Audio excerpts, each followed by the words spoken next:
हे सगळं बंद केलं आणि 10 दिवसाचं टेंडर काढलं.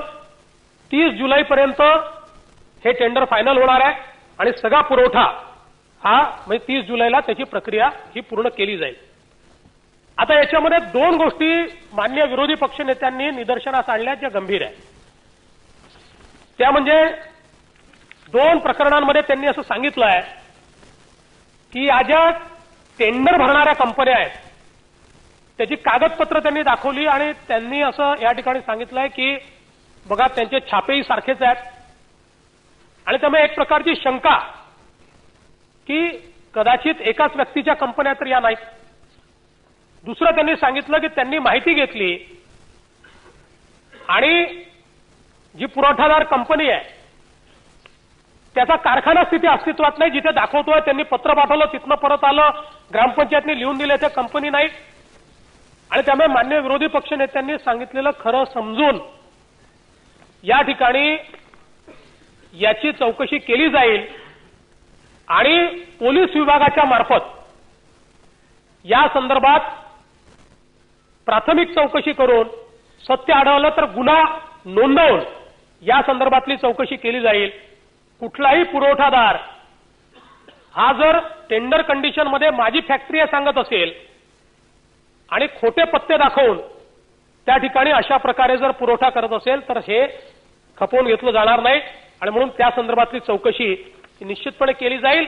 मला या निमित्ताने एवढंच सांगायचं आहे की आदिवासी विकास विभाग किंवा विशेषतः आदिवासी विकास मंत्री यांनी एकही निर्णय चुकीचा घेतलेला नाही. किंबहुना वेळेवर रेनकोट मिळाला पाहिजे याकरता त्यांनी डिसेंट्रलाइज पद्धत केली. पुरवठादाराच्या भोवती फिरणारा जे विभाग होता तो पुरवठादारापासून दूर नेण्याचं काम त्यांनी केलं आणि मी या सभागृहालाही आश्वासित करतो की इतर बाबींमध्ये ज्या प्रकारे ई टेंडर या ठिकाणी करण्यात आलं, रेनकोट यावर्षी सुटला होता. मी या ठिकाणी आदेश दिल्यात, ज्यांनी जाणीवपूर्वक केलं त्यांच्यावर तर कारवाई केलीच जाते आहे. पुढच्या वर्षीचं कॅलेंडर तयार करताना रेनकोट सहित सगळ्या गोष्टींचं वेळेत ई टेंडर काढलं जाईल अशा प्रकारच्या सूचना या त्या ठिकाणी देण्यात आलेल्या आहेत. एक मंत्री श्री जयकुमार रावल यांच्या संदर्भात माननीय जयंतराव आपण विरोधी पक्षनेते यांनी आक्षेप घेतला आणि हा आक्षेप घेतल्यानंतर आपण सांगितलं की हायकोर्टाने कुठली तरी एसआयटी नेमली होती आणि हायकोर्टाने नेमलेल्या एसआयटीला आम्ही सीआयडीमध्ये परिवर्तित केलं. पहिल्यांदा आपल्या निदर्शनास मी अतिशय नम्रपणे आणून देतो, हायकोर्टाने कुठली एसआयटी नेमली नव्हती. आपले माजी मंत्री श्री देशमुख साहेब, कामगार मंत्री, काय नाव त्यांचं पहिलं, हेमंत देशमुख यांच्या पत्रावर तत्कालीन गृहमंत्री श्री आर पाटील साहेब यांनी, आता हेमंत देशमुखांचं आणि जयकुमारचं प्रेम आपल्याला माहिती आहे, ते काही मी सांगायची आवश्यकता नाही आहे. म्हणजे काही उदात्त हेतूने नव्हती, राजकीय हेतूनेच. आणि कधी तर ही जी दादासाहेब रावल बँक नागपूर नागरिक सहकारी बँकेमध्ये विलीन करण्याच्या संदर्भातली बोलणी जेव्हा फायनल झाली आणि ही टेकओव्हर करायची आहे त्याच्या आदल्या दिवशी अशा प्रकारची इन्क्वायरी एसआयटीची त्या ठिकाणी ऑर्डर झाली. टार्गेट अर्थात जयकुमारच होतं. त्यानंतर ज्यावेळेस ही इन्क्वायरी सुरू होती त्यावेळी मी नाही, हे पत्र आहे एसपींचं, प्रदीप देशपांडे पोलीस अधीक्षक धुळे, 24/6/2013. काय म्हटलं त्यांनी, दोंडईच्या पोलीस ठाणे धुळे गुन्हे नंबर जे काय असेल, कलम जे काय असेल, या गुन्ह्याचा तपास राज्य गुन्हे अन्वेषण विभाग महाराष्ट्र राज्य यांच्याकडे वर्ग करण्याबाबत. मी नाही म्हटलं, सरकारही आमचं नव्हतं, हे सरकार आपलंच होतं. तेव्हाच्या एसपींनी या ठिकाणी सांगितलं आणि सगळं त्यांनी सांगितलं की बाबा अशी अशी अशी केस आहे. बरं, हे जे आता लोक आहेत की नाही, म्हणजे आपले देशमुख साहेब आणि त्यांचे सगळे मित्र जे तुम्हाला चुकीचे कागदपत्र पुरवत आहेत, यांनी एक हायकोर्टात पिटिशन केली आणि त्या पिटिशनमध्ये यांनी काय म्हटलं बघा. 2014ला ही पिटिशन केली आहे आणि त्या पिटिशनमध्ये त्यांनी म्हटलं आहे की the petitioner submits that the expeditious investigation is necessary in order to book the offenders. The documentary evidence is likely to be destroyed. There is less possibility of success in prosecution. Under these circumstances, it is desirable to change hands of investigation and to entrust the same to Central Bureau of Investigation. त्यांनी काय सांगितलं, SIT वर आमचा विश्वास नाही. तुमच्याच काळात, आमच्या काळात नाही, तुमच्याच काळात आमचा SIT वर विश्वास नाही आणि त्याच्यामुळे CBIला तुम्ही हे द्या. कोर्टाने तर रिजेक्ट केलं. अगदी काल परवा पुन्हा एकदा हे सगळी मंडळी, उद्देश काही नव्हता, उद्देश एकच होता, जयकुमार रावल मंत्री बनू नये. दुसरा काही उद्देश नाही, पूर्ण राजकीय उद्देश. CIDने इन्व्हेस्टिगेट केलाय, त्याचे मी आपल्याला इन्व्हेस्टिगेशनची कॉपी आपल्याला दाखवतो. कोणावर काय चार्जेस आहेत. 34 लोक SITने चार्ज केले होते, त्यातल्या 26 लोकांवर चार्जेस बसतात असं त्यांनी अतिशय क्लिअरपणे सांगितलंय. दुसरं असं आहे की आपल्याला माहिती आहे की आपल्या इथे CID कसं खातं आहे की त्याच्याकडे आपण का देतो. आता परवा आमच्या विरोधी पक्षनेत्यांनी या ठिकाणी जी परवा घटना घडली कोपर्डीला, त्यातला तो एक चौथा आरोपी आहे, त्याच्या संदर्भात CIDला द्या. का म्हटलं, कारण ही स्पेशलाइज्ड इन्व्हेस्टिगेटिंग एजन्सी आहे. क्राईम डिटेक्शन करता आपण ती तयार केली आहे, त्याला आपण स्वायत्तता दिली आहे. आपण स्वतः गृहमंत्री होतात त्यामुळे आपल्याला माहिती आहे. आणि मग अशा परिस्थितीमध्ये त्यांनी हे इन्व्हेस्टिगेशन स्वतः केलं. आता त्याच्यात काही सापडत नाही म्हणून पुन्हा ही मंडळी जयकुमार मंत्री बनू नये म्हणून पुन्हा हायकोर्टामध्ये गेली. तो मंत्री बनल्यानंतर पुन्हा त्यांनी पिटिशन पेश केली. 12/7/2016 परवा माननीय उच्च न्यायालयाचा हा आदेश आहे. त्याच्यामध्ये त्यांनी पिटिशन परत घेतली. Learned counsel for the petitioner seeks leave to withdraw the petition on instruction mainly because all the grievances of petitioner are now satisfied. हे आत्ताचा या महिन्यातल्या 12 तारखेचा, आज तारीख काय हो, 22.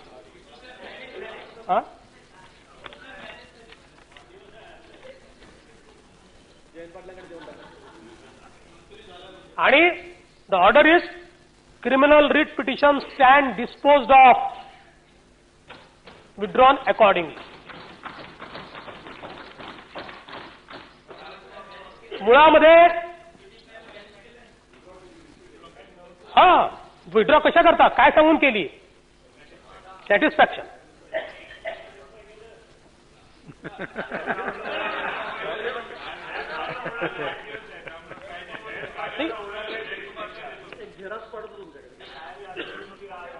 त्यामुळे अध्यक्ष महोदय, अलीकडच्या काळामध्ये ही एक पद्धत झाली आहे की एखाद्या व्यक्तीच्या विरुद्ध इतकं रान उठवून टाकायचं की जणू काही आम्हाला तर असं वाटलं की काय जयकुमारनी फाशी द्यायचीच काय वेळ आहे का काय जयकुमारला. पण त्याच्या पाठीमागचा हेतू हा विशुद्ध राजकीय होता. चौकशी सुरू झाली त्या दिवशी होता आणि शेवटची पिटिशन टाकली त्या दिवशी होता. अध्यक्ष महोदय,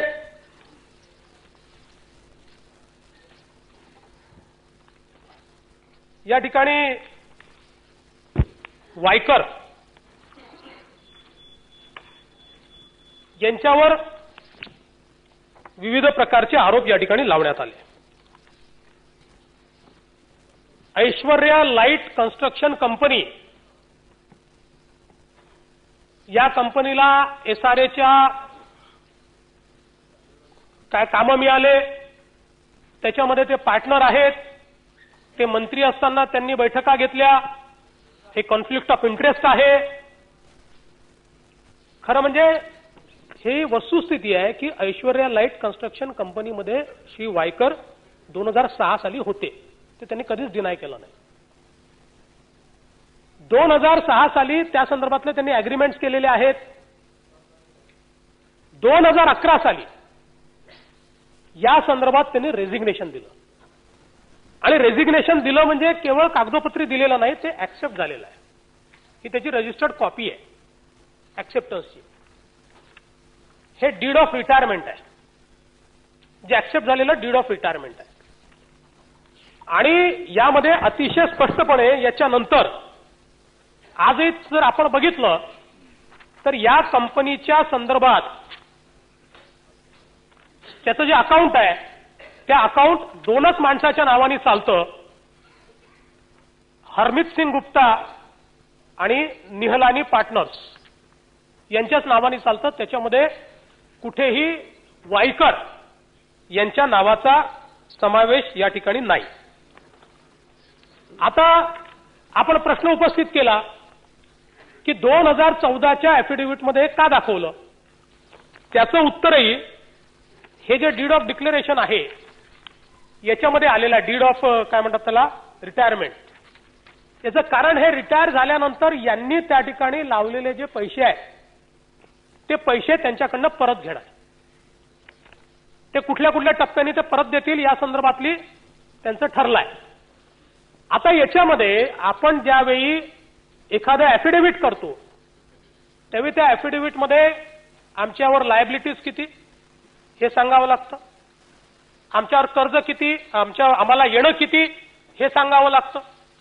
त्याप्रमाणे त्यांनी 2014च्या ॲफिडेव्हिटमध्ये याचा उल्लेख करून मला इथनं इतके इतके पैसे बाबा घेणं आहे हे सांगितलंय. असं त्यांनी सांगितलंय का की ऐश्वर्या लाईट कन्स्ट्रक्शन कंपनीचा मी मालक आहे, त्याचा मी भागीदार आहे, त्याचा मी कोणी, असं कुठेही सांगितलेलं नाही. आजही आपल्या म्हणण्याला तथ्य कधी येईल जर आपण हे दाखवलं की 2014च्या कंपनी कायद्याच्या अंतर्गत जे काही आताचे डॉक्युमेंट आहे त्या डॉक्युमेंटमध्ये या कंपनीचे भागीदार हे या ठिकाणी श्री वायकर आहेत असं जर आपण दाखवलं तर कॉन्फ्लिक्ट ऑफ इंटरेस्ट आहे. पण असं बिलकुल नाही आहे.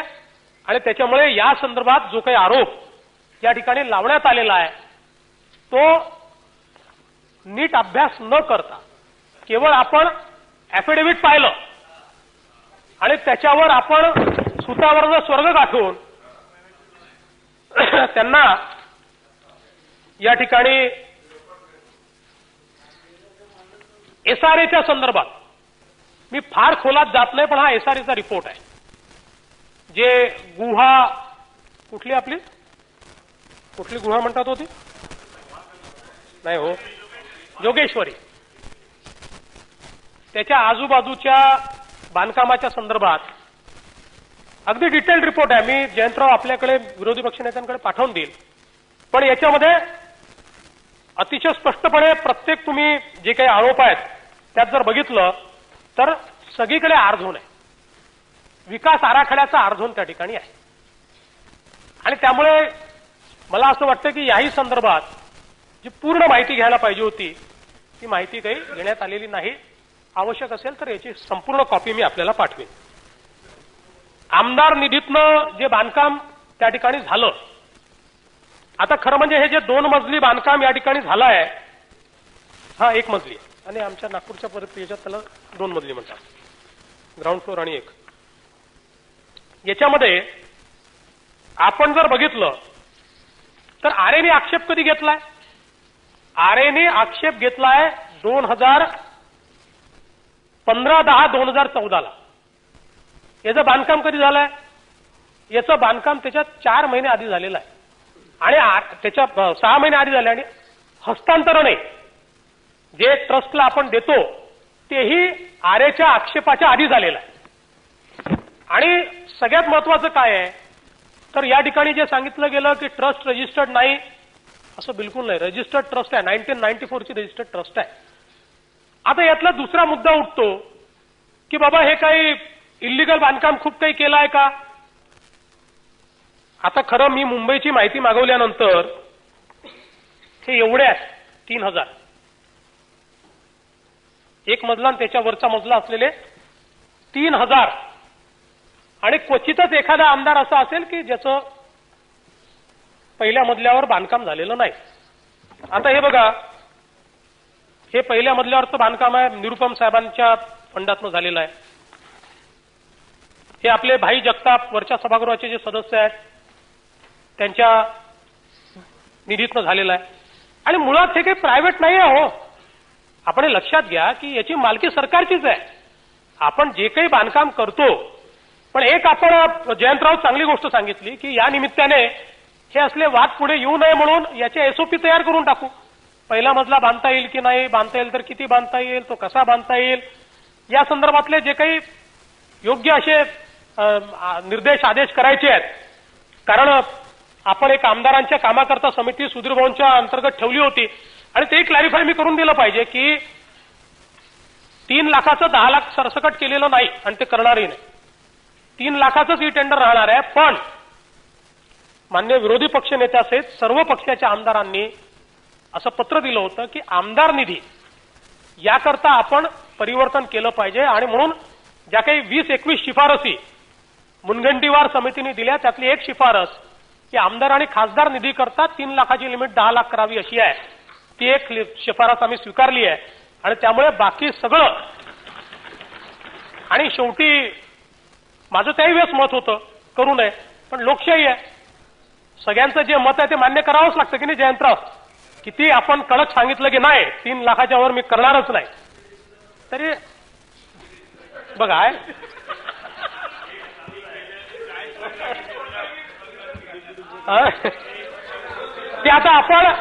ते आपण 1 वर्षाने याचं मूल्यमापन करू की याचा नेमका परिणाम हा या ठिकाणी काय झालाय. आणि मग या ठिकाणी आमचे संभाजी पाटील निलंगेकर, खरं म्हणजे एखाद्या व्यक्तीवर आपण किती अन्याय करावा, जणू काही संभाजी पाटील निलंगेकरांनी 49 कोटी रुपयाचं कर्ज बुडवलं अशा प्रकारचं चित्र तयार करण्यात येत आहे. संभाजी पाटील निलंगेकर 2009 साली आमदारही नव्हते.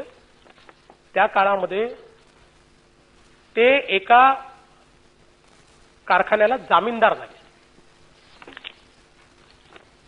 व्हिक्टोरिया ॲग्रो फूड यांनी एक कर्ज घेतलं, त्या कर्जाला ते जामीनदार होते. आणि जामीनदार म्हणून त्यांनी जी प्रॉपर्टी दिली होती, आपल्याला माहिती आहे की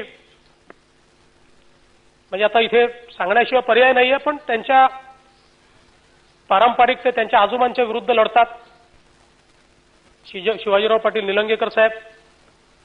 ही जी प्रॉपर्टी आहे ही शिवाजीराव पाटील निलंगेकर साहेबांकडनं संभाजीचे वडील दिलीपराव पाटील निलंगेकर यांना मिळाली. त्यांच्याकडनं ती इनहेरिटन्सनी संभाजीरावांना मिळाली. संभाजीरावांना ती मिळत असताना सक्सेशन सर्टिफिकेटच्या आधारावर मिळाली. कोर्टातनं सक्सेशन सर्टिफिकेट मिळालं. परंतु या केसमध्ये माननीय शिवाजीराव पाटील निलंगेकरांनी असा आक्षेप घेतला की प्रॉपर्टी जरी माझ्या मुलाला मी दिली असली तरी ती मी 20 वर्षाच्या करारावर दिली होती आणि त्यामुळे ती प्रॉपर्टी यांना जी पास ऑन झाली आहे ती करता येत नाही आणि त्याच्यामुळे केस झाली आणि तशी त्यांनी तक्रार केली.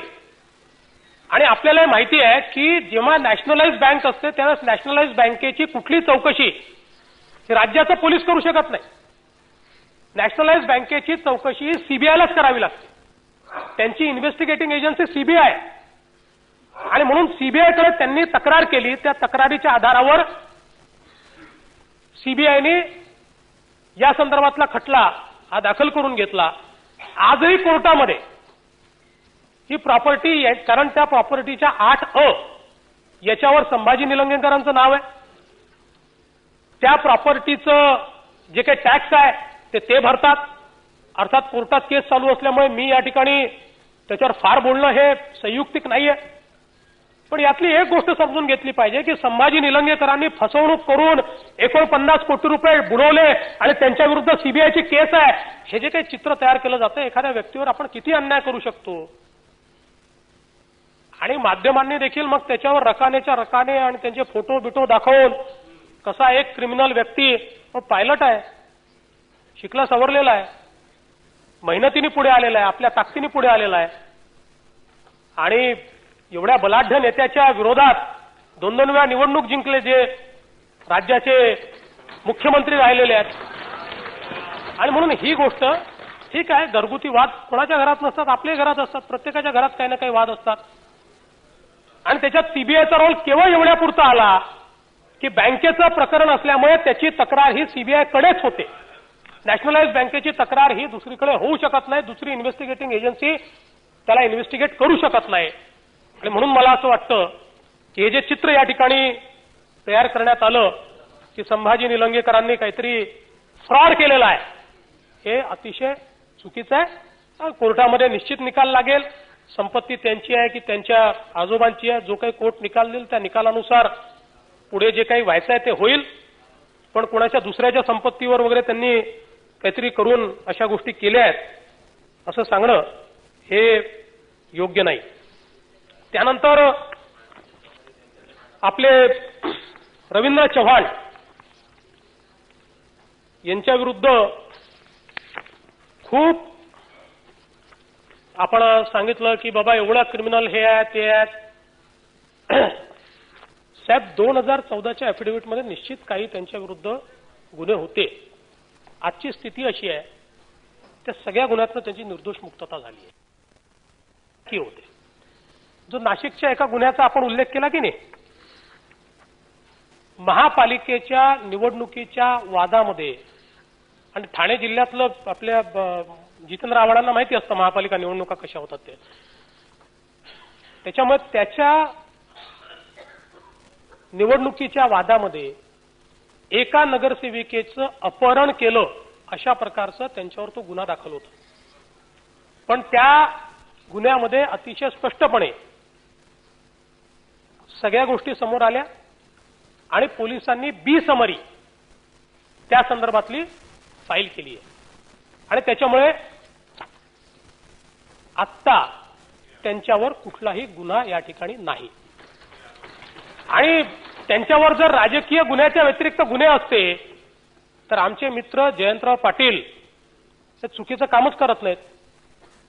ते ज्यावेळेस गृहमंत्री होते त्यावेळी रवींद्र चव्हाण यांनी एक अपील त्यांच्याकडे दाखल केलं. त्यांना एक रिव्हॉल्व्हरचं लायसन्स पाहिजे होतं आणि आपल्या यांनी सांगितलं की आपल्या पोलिसांनी की तुमच्यावर गुन्हे आहेत, त्यामुळे गुन्हे असल्यामुळे तुम्हाला हे लायसन्स देता येत नाही. तर ते जयंतरावांकडे गेले. त्या जयंतरावांना माहिती होतं, जयंतरावांनी बघितलं अरे राजकीय गुन्हे आहेत, असं कसं विक्टिमाइज करता येईल. आणि मग जयंतरावांनी स्वतः निर्णय देऊन आणि चांगला दिला जयंतराव, योग्य लिहिलं तुम्ही, त्यातला एकही गुन्हा चुकीचा नाही, हे राजकीय गुन्हे आहेत. राजकीय आंदोलनात घाल लागतातच गुन्हे, तर राजकीय आंदोलनातल्या गुन्ह्यांकरता आपण माझं रिकमेंडेशन असेलच, प्रश्नच नाही.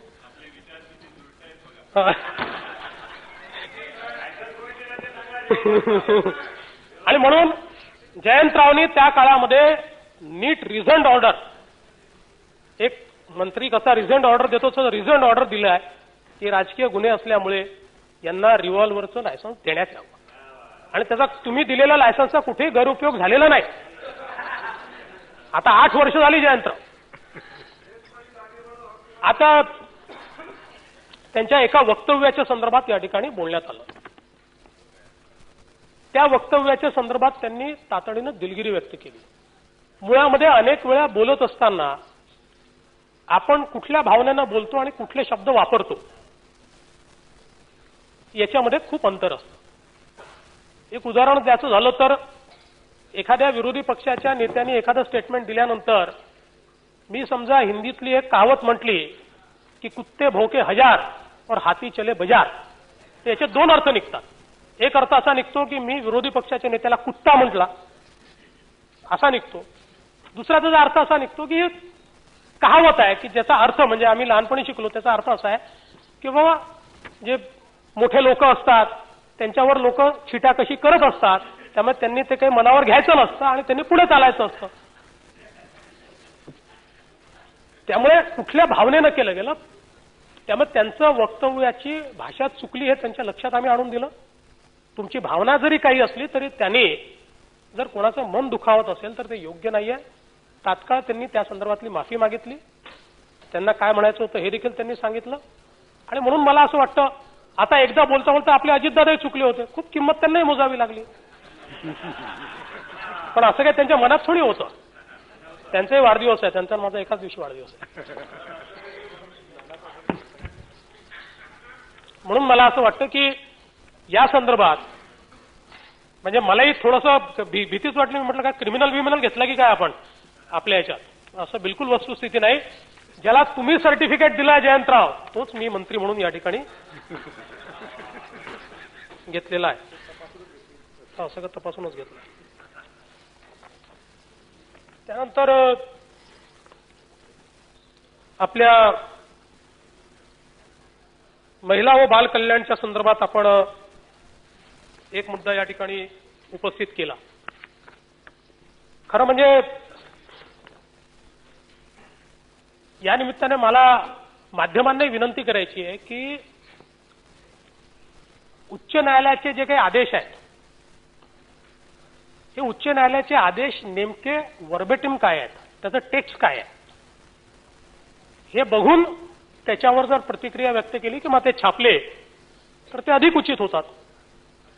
पिटिशनर काय सांगतो, कोणीतरी बाहेर येऊन काय सांगतं, किंवा एखाद्या वेळेस ओपन कोर्टमध्ये एखादा प्रश्न ज्यावेळेस जज विचारतात त्यास तो प्रश्न म्हणजे ऑर्डर नसतो. आता 2 पिटिशन याच्यात झाल्या. पहिली झाली एक नागपूर उच्च न्यायालयामध्ये, दोन्ही आत्ताच झालेल्या आहेत, थोडासा फरक आहे दोघांमध्ये. एक औरंगाबाद खंडपीठात झाली आहे. आता आश्चर्य असं आहे की दोन्ही ऑर्डर जे आहेत ते वेगवेगळे आहेत, पण काही गोष्टी त्यातल्या कॉमन आहे. नागपूर उच्च न्यायालयाने त्या संदर्भात काय सांगितलं? It appears that there is no scope for interference with the conditions in the tender notice in exercise of writ jurisdiction, more so when the conditions do not appear to be onerous and have been included in tender notice in view of the policy of government and the judgment of Honorable Supreme Court in case of Shagun Mahila Udyojak Sahakari Sanstha Maryadit versus State of Maharashtra and others in civil application number जे काय असेल, we dismiss the writ petition with no order and no cost. त्याच त्याचवेळी थोडासा भिन्न order हा औरंगाबाद खंडपीठाने दिला. औरंगाबाद खंडपीठाने काय सांगितलं? It would be appropriate for the respondents to reconsider the formation of projects. If after the survey is made, the eligible units are not more than the project formed, then the respondents can proceed with the projects already formed. However, reduction ought to have been done after conducting a survey so that the eligible units who have installed the extrusion technology plant and possessing all other requisites would be accommodated. म्हणजे आजही त्यांचं म्हणणं आहे की तुम्ही पुन्हा सर्वे केल्यानंतर ही संख्या आणि तुमचे प्रोजेक्ट जर तेवढेच राहिले तर तुम्ही याच टेंडरमध्ये पुढे जाऊ शकता. शेवटी त्यांनी काय सांगितलंय?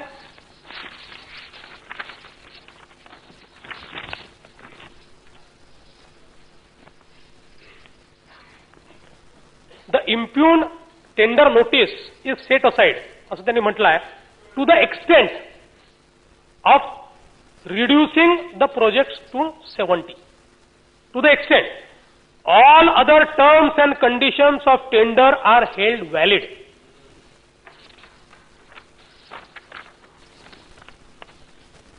Respondent, आता काय म्हटलंय त्यांनी पलीकडे काय म्हटलंय?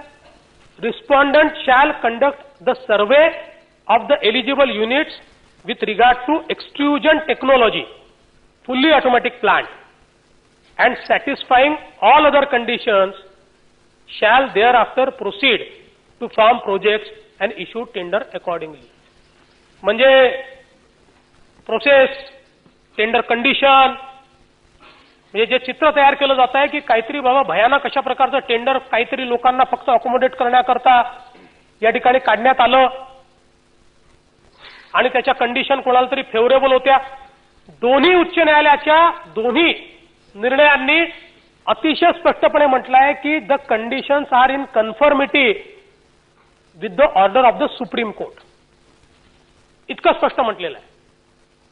आता याच्यामध्ये औरंगाबाद उच्च न्यायालयाला आम्ही सांगितलं होतं की आपण जो सर्व्हे म्हणताय तो सर्व्हे केलेला आहे आणि 60 दिवसाचा वेळ हा त्याकरता दिला होता की जे लोक या 60 दिवसात एलिजिबिलिटी देतील त्यांचा सर्व्हे करून आम्ही त्यांना एलिजिबल करू असं डिपार्टमेंटने स्पष्ट सांगितलं होतं. पण तरीही औरंगाबाद उच्च न्यायालयाचं म्हणणं असं होतं की तुम्हाला फेर सर्व्हे करायला काय अडचण आहे आणि म्हणून त्यांनी तो निर्णय दिला. आता सरकारसमोर 2 पर्याय याच्यातले आहेत. एक पर्याय आहे की औरंगाबाद हायकोर्टाने जो निर्णय दिलेला आहे त्या निर्णयानुसार फेर सर्व्हे करायचा आणि हीच प्रोसेस सुरू करायची. पण त्यात दुसरा प्रॉब्लेम एवढाच आहे की नागपूर खंडपीठाने सगळं व्हॅलिड ठरवलं आहे. त्यामुळे आता तो नागपूर खंडपीठाच्या निर्णयाचा अवमान होईल का की जी प्रोसेस त्यांनी व्हॅलिड ठरवली आहे ती प्रोसेस आता पुन्हा रिओपन करायची. आणि म्हणून आम्ही लॉ अँड ज्युडिशियरीला सांगितलंय की आपण दोन्ही आम्ही ओपन आहोत. 70 काय 200 आले तर काय फरक पडतो, शेवटी प्रोसेस करायचीच आहे. त्यामुळे आम्ही त्याच्याकरता ओपन आहोत. आम्ही लॉ अँड ज्युडिशियरीला विचारलेलं आहे. लॉ अँड ज्युडिशियरी जे ओपिनियन देईल त्या ओपिनियननुसार या 2 याच्यात जर कॉन्फ्लिक्ट असेल तर तो कॉन्फ्लिक्ट एक तर सुप्रीम कोर्टात सॉल्व्ह होऊ शकेल आणि अन्यथा त्याचा पुन्हा सर्व्हे करून त्यांनी सांगितलं की आपण नव्याने प्रोसेस करा तर ती प्रोसेस करायला देखील आमची काही अडचण नाहीये. काल जयंतराव या निमित्ताने आपण बीड बँकेचा देखील विषय या ठिकाणी काढला. गोष्ट खरी आहे की ती दुर्दैवी घटना आहे. काल जी काही आत्महत्या झाली, आता ते कोणत्या पक्षाचे होते कोणत्या, आता आपल्यालाही माहिती आहे की इतके वर्ष ते आपल्याच सोबत होते, आता आमच्या पक्षात आले आहेत. पण यामध्ये आपण सांगितलं की बाबा ते हे भाजपचे, ते हे भाजपचे. मुळामध्ये एक केस काय झाली आहे तुम्हाला माहिती आहे? भाऊ गेलाय भाजप, रमेश गेला. नाही ते 2 जणांचं नाव काय, मुंडे आणि सारडा. नाही ते सगळे इकडे तिकडेच आहेत, काही इकडे तिकडेच आहेत. पण ते असू द्या. त्यातलं महत्वाचं काय माहितीये का, म्हणजे ते असताना त्यांनी जे म्हटलंय ना की बाबा यांनी जे कर्ज दिले हे कर्ज बाबा ते नियमबाह्य कर्ज आहेत वगैरे, हे दिले कोणाला आहेत माहिती आहे का आपल्याला? हे कर्ज दिले आहेत जय भवानी सहकारी साखर कारखाना चेअरमन अमरसिंग पंडित 33 कोटी रुपये, संत जगमित्र नागा सहकारी सूतगिरणी टोकवाडी चेअरमन श्री धनंजय मुंडे, पद्मश्री विठ्ठलराव विखे पाटील सहकारी साखर कारखाना श्री अशोक रजनीते पाटील, माऊली सहकारी सूतगिरणी गेवराई श्री अमरसिंग पंडित. नाही अध्यक्ष कोण आहे ते महत्वाचे ना, ते महत्वाचे नाही का? गजानन सहकारी साखर कारखाना चेअरमन जयदत्त क्षीरसागर. म्हणजे जे अनियमित ज्यांनी कर्ज घेतले असं ज्यांच्यावर. त्यामुळे मला असं वाटतं की याच्यामध्ये आमची भूमिका आणि तुमची भूमिका एकच असली पाहिजे. कोण कुठल्या पक्षाचा हे पाहून काही आपण त्याच्यावर कारवाई करत नाही. एवढी महत्वाची बँक आहे ही बँक बुडाल्यामुळे शेतकऱ्याचं नुकसान होतं. एक बँक, विशेषतः जिल्हा बँक, आज आपण बघितलं की आत्महत्या कुठल्या भागात आहेत तर ज्या ज्या ठिकाणच्या जिल्हा बँका बुडाल्या त्या भागामध्ये आत्महत्या. त्यामुळे एक जिल्हा बँक बुडवली तर त्यातनं शेतकऱ्याचं मोठं नुकसान होतं. आणि म्हणून कुठल्या पक्षाचे काय असे ना, जर बँक बुडाली आहे तर त्याच्यावर कारवाई करण्याची आवश्यकता आहे. ती कारवाई राज्य सरकार करते. चेहरा पाहून, जात पाहून, पक्ष पाहून ही कारवाई होणार नाही. योग्य कारवाई जी आहे ती निश्चितपणे या ठिकाणी ती केली जाईल. यासोबत माननीय खडसे साहेबांच्या संदर्भात काही मुद्दे मांडण्याचा या ठिकाणी प्रयत्न झाला. त्यांना क्लीन चिट दिली कोणी, हा एक प्रश्न आहे. गजानन पाटीलच्या प्रकरणामध्ये एसीबीने इन्क्वायरी केल्यानंतर एसीबीने राज्याचे जे लोकायुक्त आहेत यांच्याकडे जी माहिती दिली त्या माहितीच्या आधारावर राज्याच्या लोकायुक्तांनी जो आदेश पारित केला त्याच्यामध्ये या प्रकरणामध्ये एकनाथ खडसे साहेबांचा कुठलाही संबंध नाही असं अतिशय स्पष्टपणे लोकायुक्तांच्या रिपोर्टमध्ये देखील आलं. ते माझी क्लीन चिट काय, ती क्लीन चिट लोकायुक्तांची आहे. लोकायुक्तांच्या आदेशामध्ये अतिशय स्पष्टपणे आलाय. आणि ज्यावेळेस मी बोललो भाजपच्या, आपण खूप लक्ष देऊन जे माझं भाषण ऐकत होतात भाजपच्या आमच्या अधिवेशनातलं, त्यावेळेसही एसीबीने कोर्टामध्ये चार्जशीट दाखल केली होती आणि त्यात स्पष्टपणे सांगितलं होतं की कुठल्याही कन्व्हर्सेशनमध्ये एकनाथ खडसेंचं नाव आलेलं नाही, कुठल्याही व्यवहारामध्ये एकनाथ खडसेंचं नाव नाही. आणि त्यामुळे मला असं वाटतं की मग क्लीन चिट तुम्ही दिली का, क्लीन चिट त्यांनी दिली का? क्लीन चिट कोणी, मी पण क्लीन चिट देईन का नाही देऊ शकणार? समजा जर सगळे पुरावे त्यांच्या विरुद्ध आहेत, सगळे रिपोर्ट आलेले आहेत आणि त्याच्यानंतर तुमची अपेक्षा काय? सांगतो ना, ते सांगतो, काळजी करू नका. तर सगळ्या गोष्टी सांगतो, काळजी करू नका.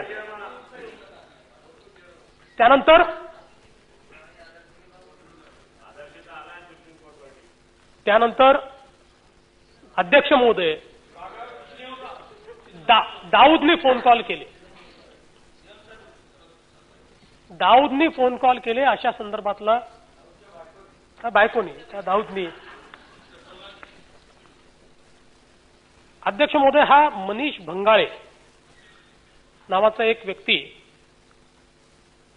मी याची देखील थोडक्यात तुम्हाला स्टोरी सांगतो की सन्माननीय कृपाशंकर सिंग साहेब आहेत आपले काँग्रेस पक्षाचे, त्यांचा एक दिवस मला फोन आला.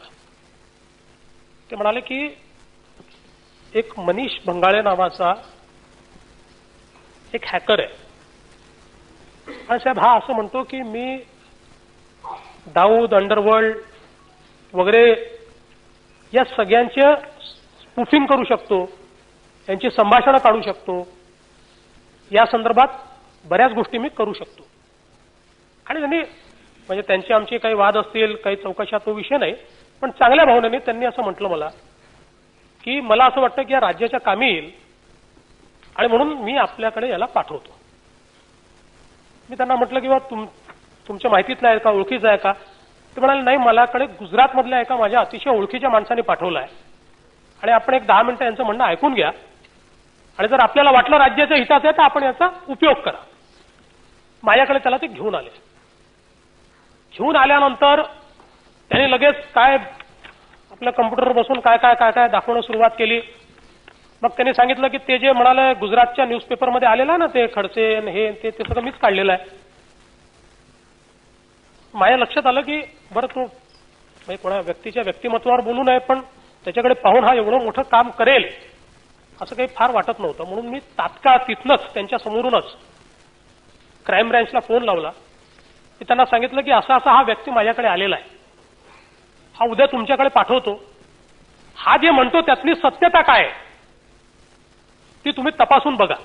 आणि लगेच त्याला क्राईम ब्रँचचा नंबर देऊन दुसऱ्या दिवशी त्याला क्राईम ब्रँचमध्ये पाठवलं. तिथे गेल्यानंतर त्यांनी सुरुवातीला मी असं करतोय, हे करतोय, ते करतोय, 4 गोष्टी त्यांनी काढून दाखवल्या. पण या सगळ्या गोष्टी त्यांनी काढून दाखवल्यानंतर क्राईम ब्रँचच्या लक्षात असं आलं की हा जे कागद देतोय ते काही फार योग्य वाटत नाहीये. मग मी तात्काळ एटीएसला सांगितलं, कारण शेवटी दाऊद बिऊद म्हटल्यानंतर याच्यामध्ये एटीएस जो माहिती असते, एटीएस या संदर्भातली कारवाई करत असतं. आणि मी त्यांना सांगितलं एटीएसला की तुम्ही कॉल रेकॉर्ड्स मागवा, सगळ्या गोष्टी मागवा आणि मी दरम्यानच्या काळात हे खडसे साहेबांचं प्रकरण सुरूच झालं होतं. तात्काळ खडसे साहेबांचे कॉल रेकॉर्ड्स आम्ही काढले, त्यांनी दिलेले कॉल रेकॉर्ड्स काढले, दोन्ही जुळवले. एकाही कॉल रेकॉर्डमध्ये तो जो म्हणत होता तो फोन खडसे साहेबांच्या कॉल रेकॉर्डवर दिसत नव्हता, एकही नाही. मग तसं आम्ही लगेच पत्र दिलं. एटीएसनी त्या ठिकाणी सांगितलं की हे कागद आहेत, या कागदाच्या आधारावर आम्ही सांगतोय की अशा प्रकारे कुठेही घडलं नाही. त्यांनी स्टान्स बदलला आणि मग तो काय म्हणाला की हा जो पिरियड आहे हा पिरियड नाही, मागच्या वर्षीचा पिरियड. आता तो फार हुशार आहे. त्यांनी मागच्या वर्षीचा पिरियड का म्हटला? कारण आपल्याला माहिती आहे की मोबाईल कंपन्या 1 वर्षाचा डेटा ठेवतात आणि बाकी डेटा डम डेटा टाकतात. आणि त्यामुळे त्याला माहिती होतं की हा डेटा यांना लगेच मिळाला, उरलेला डेटा डम डेटा. आम्ही सांगितलं की ठीक आहे, मागच्या वर्षीचं म्हणतो ना, त्या कंपन्यांना आम्ही सांगितलं की डम डेटातनं डेटा काढा. त्याला 5-7 दिवस लागतात. 5-7 दिवसामध्ये डम डेटातनं डेटा आला आणि त्याच्यामध्ये कुठेही अशा प्रकारचा कुठला फोन झाल्याचं त्या डेटामध्ये नव्हतं. आता अशी कुठली टेक्नॉलॉजी नाही आहे साहेब की तिकडनं फोन आला, इकडे रिसिव्ह झाला एखाद्या नंबरवर आणि जो सर्व्हिस प्रोव्हायडर तो नंबर प्रोव्हाइड करतोय त्याच्या रेकॉर्डवर तो येणार नाही, अशी अजूनपर्यंत टेक्नॉलॉजी आलेली नाही आहे. आणि मग या संदर्भात तो उच्च न्यायालयात गेल्यानंतर उच्च न्यायालयात आम्ही हा सगळा रेकॉर्ड दाखल केला. तो केल्याबरोबर त्यांनी एक ठाण्याला कंप्लेंट दाखल केली की माझा मेल हॅक झाला. कारण कोर्टाने त्याला विचारलं की बाबा आता हे सगळं समोर आलेलं आहे, आता हे जर समोर आलेलं आहे तर तू त्याचा पुरावा दे. आता हे त्याच्या लक्षात आलं की आपण पुरावा देऊ शकत नाही आणि म्हणून त्याने माझा मेल हॅक झाला म्हणजे त्याला हे सांगायचं होतं की माझ्या मेलवरनं माहिती गायब झाली. त्याही संदर्भात एका दिवसामध्ये इन्व्हेस्टिगेट करून ठाणे पोलीस, क्राईम ब्रँच आणि एटीएस यांनी त्यातलं सत्य हे हायकोर्टासमोर मांडलं. हायकोर्टाने ते डिसमिस केलं. नुसतं डिसमिस केलं नाही तर याची चौकशी करायचे देखील आदेश आता हायकोर्टाने दिले आहेत. आम्ही त्या संदर्भात गुन्हा दाखल करणार आहोत आणि ही सगळी चौकशी करणार आहोत. आणि म्हणून या प्रकरणातही कुठलेही तथ्य नाही. तिसरं जे एमआयडीसीचं प्रकरण आहे, या प्रकरणामध्ये आज मी याकरता जास्त बोलणार नाही की त्या संदर्भात आपण न्यायमूर्ती झोटिंग कमिटी तयार केली आहे. पण मी आपल्याला स्पष्टपणे सांगतो की या प्रकरणाच्या संदर्भात ज्यावेळी मी स्वतः खडसे साहेबांची चर्चा केली आणि सातत्याने त्यांच्यावर मीडियातनं अटॅक होत होता, त्यावेळी त्यांनी स्वतः वरिष्ठांकडे आणि आमच्याकडे ही भावना बोलून दाखवली की तुम्ही चौकशी कराल, मी मंत्री असताना चौकशी होईल, मला माहिती आहे मी निर्दोष सुटणार आहे, पण उद्या मी मंत्री असताना निर्दोष सुटलो की पुन्हा हे सांगण्यात येईल की मीच ती मॅन्युप्युलेट केली. त्यामुळे तुम्ही निश्चित कालावधीत ही चौकशी पूर्ण करा आणि तेवढा कालावधी मी मंत्रिपदावरून दूर राहील. आणि त्यांनी मंत्रिपदाचा राजीनामा दिला. आता त्या संदर्भात आपण समिती जी आहे ती तयार केली आहे आणि ती समिती 3 महिन्यामध्ये जो काही आपला अहवाल आहे तो अहवाल या ठिकाणी देईल. नितेश राणे साहेबांनी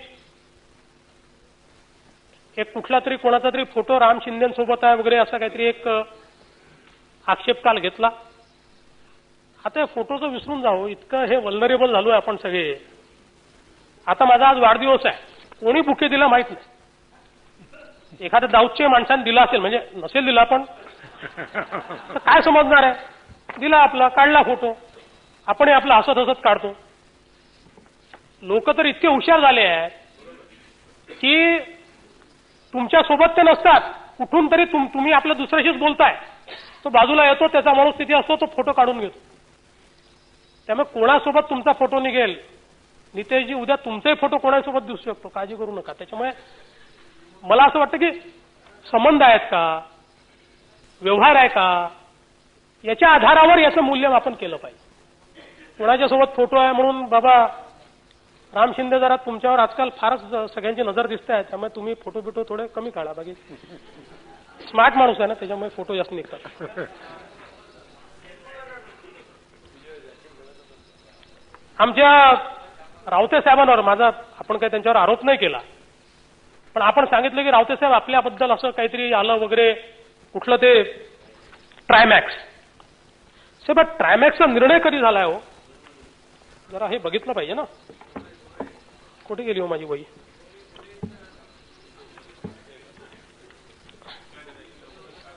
अशी वही आहे ऑगस्ट लागेल ना. हा निर्णय झालाय ऑगस्ट 2014 मध्ये ट्रायमॅक्सचा. रावते नव्हते. कोण होते माहिती आहे आपल्याला? गोरे. त्यामुळे त्याची चौकशी आपण म्हणताय ती करू आपण. चुकीचा निर्णय असेल तो रद्द करू, ज्याच्यावर कारवाई करायची ते करू. पण बाबा त्या काळात झालेल्या निर्णयाच्या संदर्भात आता यांच्यावर आक्षेप घेण्याचं काय कारण आहे? जणू काही यांनीच काहीतरी केलं आणि यांनीच काहीतरी 30 कोटी रुपयाचा व्यवहार केला आणि यांनीच निर्णय घेऊन टाकले आणि रावतेच काहीतरी उलट सिद्धं करतायत. मला असं वाटतं की एक संख्या मनात घेऊन आले होते विरोधी पक्षनेते. जर आम्हाला 21 महिने झाले असते आमच्या सरकारला तर अजून एक मंत्री शोधून काढला असतं त्यांनी. त्यांना ते म्हणायचं होतं ना 20 महिने 20 मंत्री. जरा कसं मस्त वाटतं 20 महिने 20 मंत्री. 15 महिने झाले असते तर 15 आणले असते त्यांनी. आरोप एकच करायचा, तगडा करायचा आणि पुराव्यासहित करायचा. हवेत दार नाही मारायचं. आपल्या इम्तियाज जलील साहेबांनी देखील एक मुद्दा या ठिकाणी उपस्थित केला होता आणि हे प्रभाकर देशमुख विभागीय आयुक्त यांच्या संदर्भातला तो मुद्दा होता. कारण त्या संदर्भातली चौकशी पृथ्वीराज चव्हाण साहेब असतानाच ती क्लोज झालेली आहे. त्याची कॉपी माझ्याकडे आहे आणि त्याच्यामध्ये तथ्य नाही अशा प्रकारची चव्हाण साहेब असतानाच ही इन्क्वायरी. बर ती बघून घेऊ ना, काय अडचण आहे. खरं म्हणजे या वेगवेगळ्या ज्या चर्चा, एक गिरीश महाजनांच्या संदर्भात,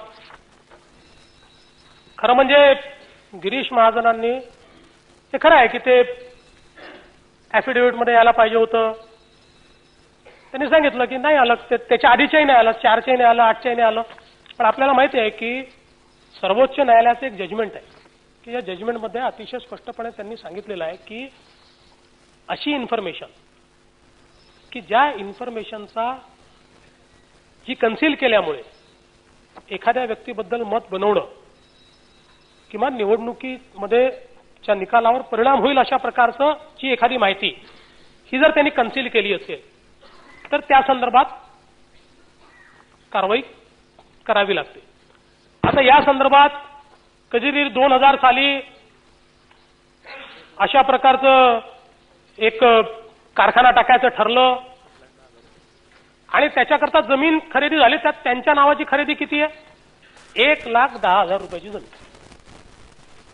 1,10,000 रुपयाची जमीन खरेदी. पण मी त्यांचं अभिनंदन करतो. त्यांनी स्पष्ट निर्णय घेतला आणि त्यांनी सांगितलं की ज्या शेतकऱ्याची जमीन आहे मला वापरायची नाही, मी वापरली नाही, मला माहिती नव्हतं माझ्या नावाने आहे, मी ती परत करतो. आणि साहेब जाऊन त्या शेतकऱ्याला ती जमीन त्यांनी परत केली. सीएजीच्या रिपोर्टमध्ये हजारो कोटी रुपयाच्या भूखंडावर आक्षेप आल्यानंतर एकाही नेत्याने जमीन परत केलेली नाही. एकाही नेत्याने नाही केली. अध्यक्ष महोदय, खरं म्हणजे आपण जर या विषयावर चर्चा करायची, खोलात जायचं ठरवलं तर लेंटिन आयोग आहे, पी.व्ही. सावंत आयोग आहे, जे.एन. पाटील आयोग आहे, न्यायमूर्ती भट्टा आयोग आहे. अशा अनेक आयोगांनी वेगवेगळ्या मुद्द्यांवर जी चौकशी केली, त्याचे जे निकाल दिले, या संदर्भातली चर्चा ही निश्चितपणे आपल्याला करावी लागेल. किंवा आपले अंतुले साहेब असतील, शिवाजीराव पाटील निलंगेकर साहेब असतील, अशोकराव असतील, अनेक नावं आहेत, ते आपले सगळे सहकारीच आहेत. कोणत्या कोणत्या मुद्द्यावर यांना जावं लागलं याची चर्चा या ठिकाणी आता करणं काही फार उचितही नाहीये. आजचा दिवसही नाहीये, आज वाढदिवस आहे. किंवा राज्यातल्या सहकारी बँका असतील, दूध संघ असेल, पतपेढ्या असतील, साखर कारखाने असतील, सूतगिरण्या असतील, का बुडाल्या? कोणी कोणी बुडवल्या? सर्वसामान्य माणसाच्या स्वप्नाची राख रांगोळी कुठे झाली? दुष्काळग्रस्तांच्या मदतीवर ते डायरेक्टरची यादी वाचून दाखवतो, आहे माझ्याकडे, आहे. सर्वश्री अजित पवार,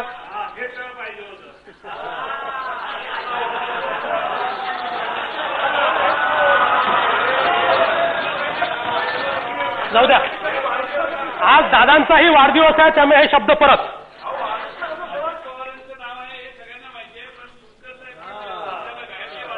तुम्हाला तेच नाव काढायचं होतं परत. नाही, ते it is a matter of fact. असं आहे साहेब, ऐका, जे प्रमुख होते, जे अध्यक्ष होते, ते या सगळ्या काळात मंत्री राहिले. आणि ज्या माणसाचा काही सहभाग नाही, जो फक्त जॉईंट अँड सेव्हरल लायबिलिटीमध्ये आलाय, हो, बाकी त्यांच्यावर आरोप नाही आहे दुसरा. हो, जॉईंट अँड सेव्हरल लायबिलिटीज आहे तो. आणि ती सगळी नावं वाचली तर ती नावं अडचणीचीच आहेत. जाऊ द्या, वाढदिवस आहे. त्यामुळे अध्यक्ष महोदय, बरं, दुष्काळग्रस्त कुटुंबाला देण्यात येणाऱ्या मदतीवर साहेब, जे पंतप्रधानांचं पॅकेज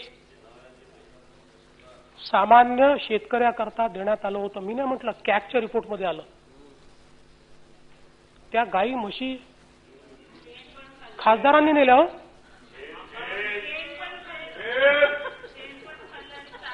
राज्य वीज मंडळ असेल, म्हणजे एक एक सुरस आणि चमत्कारिक कथा या ठिकाणी जर आपण सांगायला लागलो. जयंतराव, कहानी बहुत पुरानी है और इसमें कई ट्विस्ट है. पण आज वाढदिवस आहे. मग पाटबंधारे खात्याचं असेल, अजून वेगवेगळ्या भूखंडाचे प्रकरण असतील, किती आहेत, किती भूखंडाचे प्रकरण जयंतराव. म्हणजे मला तर काल ते असं म्हणाले की बाबा ते काय गांधी भवन छोटं पडेल, वानखेडे स्टेडियम. हे साहेब, हे जर प्रकरण काढले ना, राज्यातलं एकही स्टेडियम वाचत नाही.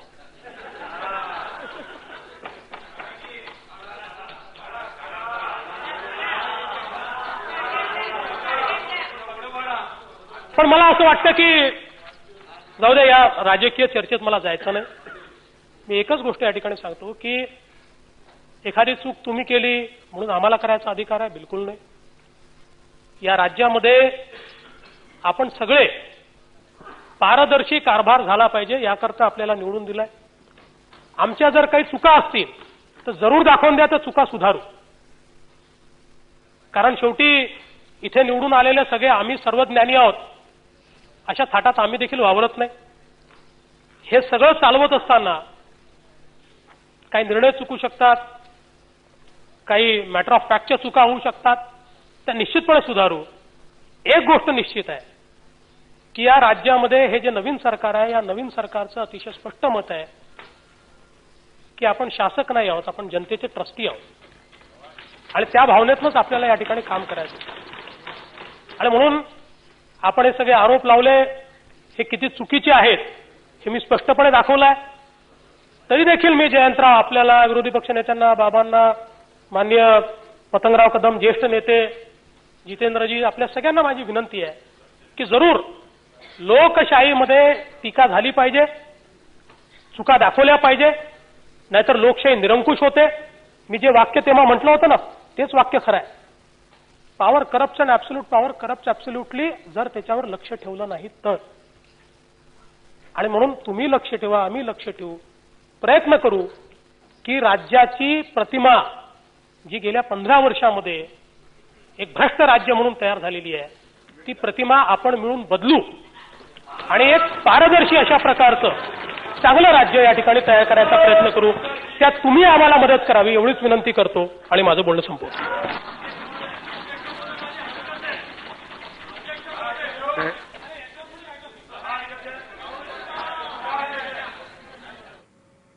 तर पुन्हा एकदा मुख्यमंत्र्यांचं विधानसभेमध्ये जोरदार भाषण पाहायला मिळालेलं आहे. भाजपचे मंत्री असोत, शिवसेनेचे मंत्री असोत, ज्या ज्या कुणावरती भ्रष्टाचाराचे आरोप करण्यात आले ते सर्व आरोप मुख्यमंत्र्यांनी आज विधानसभेत खोडून काढले.